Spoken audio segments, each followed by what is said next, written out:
Hello people, welcome to college diaries. आज का जो टॉपिक है इट इज़ अबाउट डिप्लोमेसी। ठीक है, टॉपिक पे जाने से पहले एक छोटी सी इंस्टेंस कह लो या एग्जांपल कह लो जिससे मैं तुम्हें समझाने की कोशिश करूँगी। देखिए क्या होता है, मतलब हमारे यहाँ क्या होता है, शादियाँ जब होती हैं तो हमारे यहाँ ना एक बीच वाला बंदा होता है, बिचौलिया जिसको हम बोलते हैं। तो वो क्या करता है, वो जो लड़के वालों की और लड़की वालों की तरफ से जो जो भी बातें होती हैं वो सब सुनता है और सबको इधर से इधर करता है, इधर से इधर करता है, इधर की बात इधर, इधर की बात इधर, और बीच में क्या कोशिश करता है कि पीस बना रहे और रिश्तेदारी इनकी बन जाए।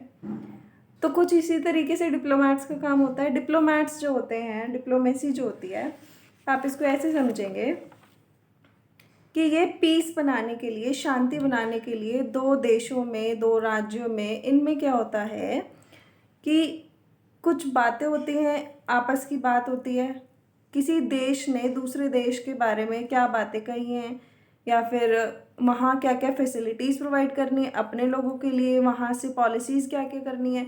तो ये सारे जो काम होते हैं ये डिप्लोमेट्स के होते हैं। ठीक है, इस तरह से होते हैं। आगे हम देखेंगे क्या क्या मतलब होते हैं।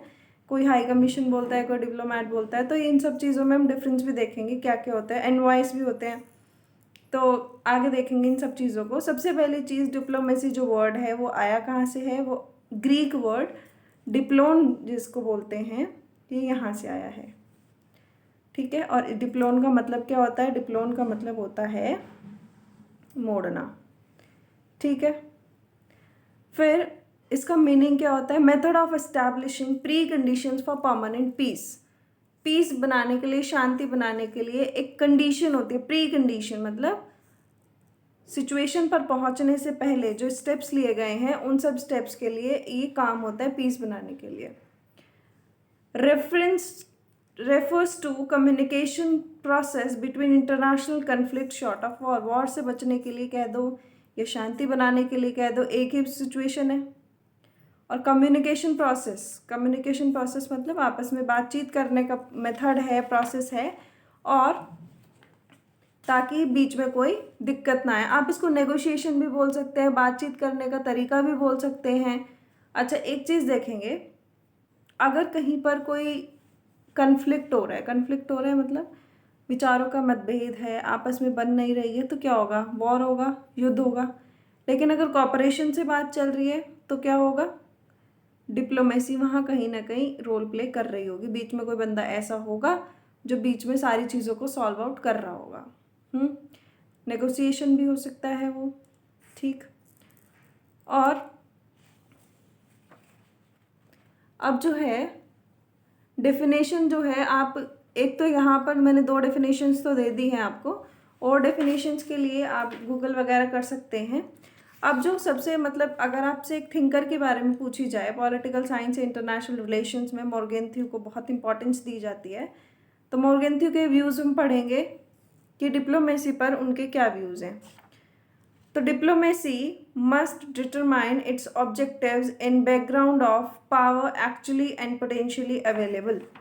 क्या मतलब है कि पावर जो एक्चुअली अवेलेबल है, किसी के पास कितनी शक्ति है, एक होना अलग है और उसके पास अवेलेबिलिटी अलग है। आप इसको ऐसे समझें,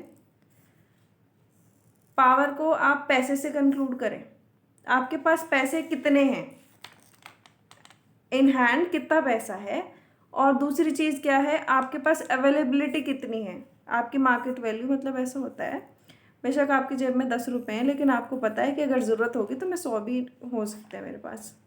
तो इस तरीके की चीज़ें जो हैं उसको समझने की, मतलब लिंक इसलिए कर रही हूँ ताकि आपको समझने में ईजी रहे।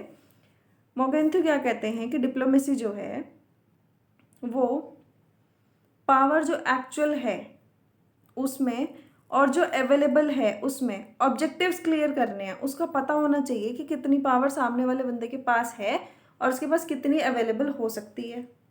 दूसरी चीज़ क्या है, must assess the objectives of other nation and their power. अगर आप डिप्लोमेसी की बात कर रहे हैं, आप दूसरे देश के साथ अपने रिलेशंस की बात कर रहे हैं, तो आपको ये पता होना चाहिए कि सामने वाला जो रिलेशन, जो नेशन है, जो सामने वाला जो कंट्री है, उसकी क्या पावर है, उसके पास क्या क्या ऑब्जेक्टिव्स हैं, वो आपसे बात क्यों करना चाहता है, कौन कौन से उसके फैक्टर्स रहे होंगे, क्या प्रॉफिट हो उसको, सारी चीज़ें आपने सोचनी पड़ती हैं।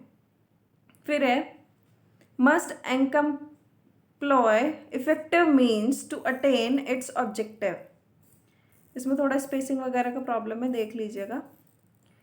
इस बात का, इस पॉइंट का क्या मतलब है कि उसके जो ऑब्जेक्टिव्स हैं, अपने जो ऑब्जेक्टिव्स हैं, अपने नेशन के जो ऑब्जेक्टिव्स हैं, नेशनल इंटरेस्ट जो है, उसके लिए उन्होंने एक इफ़ेक्टिव मेजर उठाना है, इफ़ेक्टिव मीन्स काम करना है। मतलब क्या है, अगर आपका इंटरेस्ट है, अगर आप चाहते हैं, आपका राष्ट्रहित है कि आपने कोई ऑब्जेक्टिव अचीव करना है, तो वहाँ तक पहुँचने के लिए आपको कौन सा रास्ता अपनाना पड़ेगा, इस चीज़ का आपको पता होना चाहिए। ठीक है। और जो ऑब्जेक्टिव्स हैं आपके भी, सामने वाले के भी, जो ऑब्जेक्टिव्स हैं वो कहाँ तक कंपैटिबल हैं। ऐसा तो नहीं है कि वो आपस में कन्फ्लिक्ट प्रोवाइड कर देंगे या कन्फ्लिक्ट की सिचुएशन डाल देंगे। तो ऐसा होना चाहिए कि वो कोऑपरेटिव रहें, वो इस तरह की चीज़ें रहें कि सामने वाली पार्टी को, सामने वाले जो कंट्री है उसको कोई प्रॉब्लम ना आए। तीसरा है जो बहुत ही इंपॉर्टेंट चीज़ मुझे लगती है, डिप्लोमेसी का एंड क्या होता है, एंड होता है पॉलिसी ऑब्जेक्टिव्स और मीन्स होता है पॉलिसी इंस्ट्रूमेंट। इस बात का क्या मतलब है, एंड्स का मतलब है कि जो आप डिप्लोमेसी तैयार कर रहे हो, जो आपके राजदूत हैं, जो आपके हाई कमिश्नर हैं, नॉइस हैं, जो भी दूसरे कंट्री में बातचीत करने जा रहे हैं, उन सब लोगों का क्यों जा रहे हैं, वो क्या मतलब है। तो एंड क्या है, लास्ट में चाहिए क्या, पॉलिसी के कुछ ऑब्जेक्टिव्स होते हैं, कुछ काम होते हैं जो कंप्लीट करने होते हैं, और मीन्स क्या है, पॉलिसी इंस्ट्रूमेंट्स। इंस्ट्रूमेंट्स मतलब आप किस तरीके से करेंगे, ऐसे समझेंगे।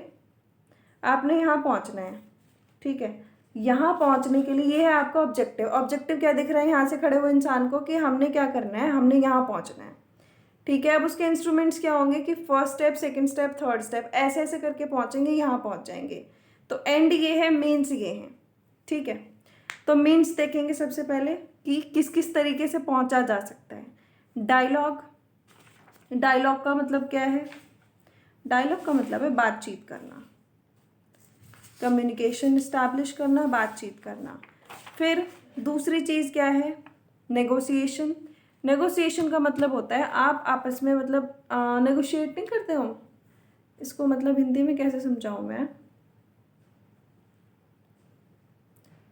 कॉम्प्रोमाइज़ वाली सिचुएशन आप इसको समझ सकते हैं। परसुएशन करना, कि किसी को, सामने वाले को लॉजिक के थ्रू समझाने कि अगर आप ऐसा करेंगे तो आपको ये फ़ायदा, अगर आप ऐसा करेंगे तो आपको ये फ़ायदा है, और अगर फ़ायदा भी नहीं है तो इमोशनल फ़ायदा दिखाओ। मतलब किसी भी तरीके से उसको लॉजिक के थ्रू समझाना है। फिर है थ्रेट ऑफ फोर्स, मतलब कि बल प्रयोग की धमकी। एक चीज़ आप देखेंगे, एक सीरियस थ्रेट जो है आप उसे मानते हैं जहाँ से आपको सामने वाले से प्रॉब्लम हो सकती है। अदरवाइज़ हमारा नेचर क्या होता है, हम सामने वाले को सप्रेस कर देते हैं।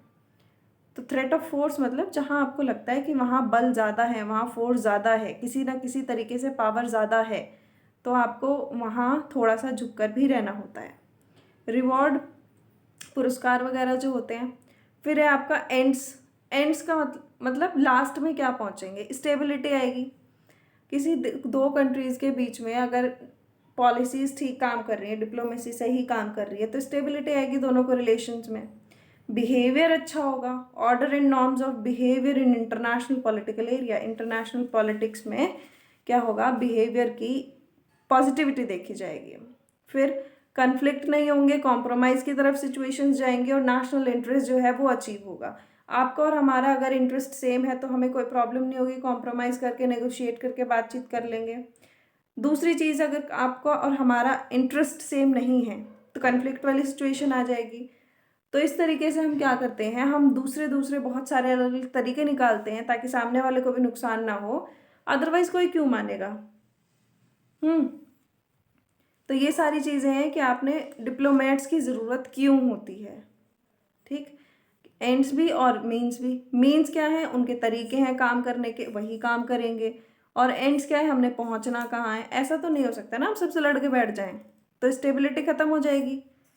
फिर क्या है, अगला है फंक्शंस ऑफ डिप्लोमेट्स। डिप्लोमेट्स का काम क्या होता है, क्यों चाहिए होता है हमें ये, इंफॉर्मेशन गैदरिंग, दूसरे कंट्री के बारे में बताना कि ये वाला कंट्री ना ऐसे ऐसे प्लान कर रहा है। स्पाइस भी होते हैं हमारे कुछ। तो पॉलिसी एडवाइस, पॉलिसी एडवाइस से मान लो जैसे हमने कोई पॉलिसी इस तरीके की बनाई जिससे इंटरनेशनल कुछ ना कुछ इफेक्ट होगा, बिजनेस वगैरह इफेक्ट होगा, या फिर आप ऐसा मान लीजिए एमएनसी स्टैब्लिश करने की बात हो रही है कि दूसरे कंट्री से हमारे कंट्री में क्या हो रहा है, कंपनीज आ रही हैं, तो डिप्लोमेट्स होंगे, कुछ एजेंसीज होंगी, वो हमें ये इंफॉर्मेशन देंगे कि सामने से कितने बंदे तैयार हैं, कितनी फैक्ट्रीज लग सकती हैं, पॉजिटिव रिस्पॉन्स रहेगा, नेगेटिव रिस्पॉन्स रहेगा, तो ये सारी चीज़ें होती हैं।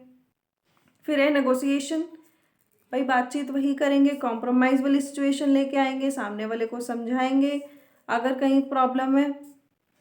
Support and protect home citizens abroad, दूसरे कंट्री में सामने वाला जो कंट्री होगा उसमें जो हमारे कंट्री के सिटीजन्स हैं उनको प्रोटेक्ट करेंगे, उनको सपोर्ट करेंगे, कहीं कोई प्रॉब्लम है तो उनको बताएंगे कि भाई हाँ यहाँ इस कंट्री में ये वाली प्रॉब्लम चल रही है, और अगर हमारा होम कंट्री जो है वो हेल्प करने के उसमें है तो वो हेल्प कर सकते हैं। जैसे आपने देखा होगा अभी जब कोरोना स्टार्ट हुआ था तो बहुत सारे सिटीजन्स इंडिया के वापस लाए गए थे, तो ये सपोर्ट ही तो कर रहे हैं हम अपने सिटीजन्स को जो अब्रॉड में है। सिंबॉलिक रिप्रेजेंटेशन, एक जो डिप्लोमेट है, एक जो राजदूत है, उसकी रिप्रेजेंटेशन अलग होती है, वो एक अलग ही पहचान रखता है। हिस्ट्री से ही आप देख लीजिएगा कि एक जो डिप्लोमेट की पोजीशन पे होता है उसको कभी अटैक नहीं किया जाता। Legal representation, he is legal, वो कानून का बंदा भी होगा, वो रिप्रेजेंट कर रहा है किसी चीज़ को, कंट्री को रिप्रेजेंट कर रहा है, पॉलिटिक्स को रिप्रेजेंट कर रहा है, एक पार्टी को भी रिप्रेजेंट कर सकता है वो। तो इस तरीके से क्या होता है, डिप्लोमेट जो है वो बहुत इंपॉर्टेंट रोल प्ले करते हैं। आप इसको समझ गए होंगे शायद। तो आसान भाषा में अगर आप देखेंगे तो डिप्लोमेट जो है वो एक ऐसा बंदा है, ऐसा इंसान है जो क्या कर रहा है, जो कंट्रीज़ के रिलेशन को नॉर्मलाइज करने की कोशिश कर रहा है, कॉपरेशन वाली फीलिंग के साथ काम करने की कोशिश कर रहा है, और रिलेशंस जो हैं उनको अच्छा करने की कोशिश हो रही है। ठीक, अब कुछ ना डिप्लोमेसी के मतलब वो होते हैं, रूल कह दो, लॉज कह दो, या फिर ये बोल दो कि मतलब उनके कुछ रूल्स होते हैं।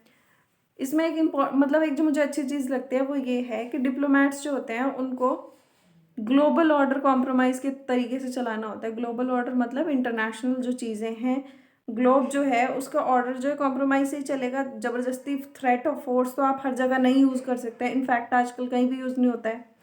फिर डिप्लोमेटिक पाउच, डिप्लोमेटिक पाउच का मतलब होता है आपस में कंट्रीज अपने एम्बेसी और होम कंट्री में कुछ कुछ चीज़ें एक्सचेंज करते हैं, और आप मतलब ऐसा होता है कि अगर दूसरे जिस एम्बेसी में जिस कंट्री ने भेजा है तो उसको वही एम्बेसी के लोग खोलेंगे, बीच में या फिर कोई और दूसरे कंट्री का एम्बेसी ऐसे नहीं खोल सकते हैं, क्योंकि उसमें कुछ कॉन्फिडेंशियल भी हो सकता है।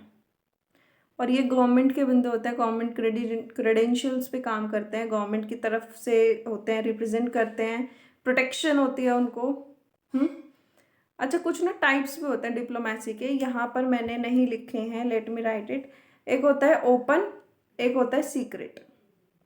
ओपन का मतलब होता है आपका कि ये वाली डिप्लोमेसी, इसमें क्या होता है, जिसमें कंट्री के लोग भी होते हैं, मतलब हमारा कंट्री है, आपका कंट्री है, और उसमें हम दोनों डिप्लोमेट्स हैं, तो वहाँ पर कंट्री मैन भी होंगे, लोग भी होंगे, आपके भी हो सकते हैं, हमारे भी हो सकते हैं, और आपस में हम बात नहीं कर रहे हैं, खुले में बात कर रहे हैं। सीक्रेट है जहाँ पर आप कमरे में बैठ के आपस में गुपचुप तरीके से डील साइन कर रहे हो, किसी को पता नहीं लगना चाहिए।